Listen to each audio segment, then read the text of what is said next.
عوامی فیصلوں بلوچستان کے علاقے خوزدار میں اسکول بس پر دہشت گردوں کی جانب سے حملہ کیا گیا ہے، جس میں 4 بچوں سمیت 6 افراد شہید ہو گئے۔ سیکیورٹی ذرائع کے مطابق خوزدار میں اسکول بس پر دہشت گرد حملے میں 3 طالبات شہید ہو گئے۔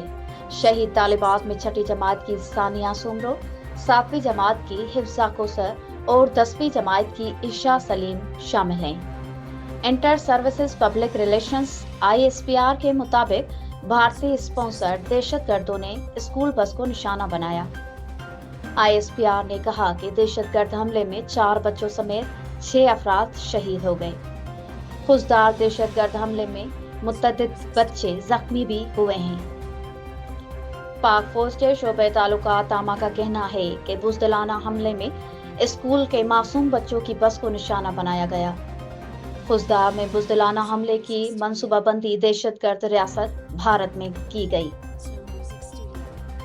ISPR کے مطابق میدان جنگ میں ناکامی پر بھارت بلوچستان اور خیبر پختونخوا میں پراکسس سے دہشت گردی کروا رہا ہے۔ بلوچستان میں بھارتی پراکسس نے اس بھیانک منصوبے کو انجام دیا۔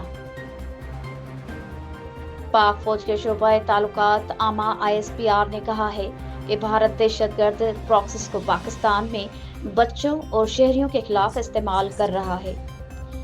بھارتی حکومت کا بطور ریاستی پالیسی دہشت گردی کا عمل پست اخلاقیات کا خاص ہے۔ ISPR کے مطابق بزدلانہ بھارتی اسپانسرڈ حملے کے منصوبہ سازوں کو انصاف کے کٹہرے میں لایا جائے گا۔ ان کی حوصلہ افزائی کرنے والوں کو بھی انصاف کے کٹہرے میں لایا جائے گا۔ بھارت کا مکروہ چہرہ پوری دنیا کے سامنے بے نقاب کیا جائے گا۔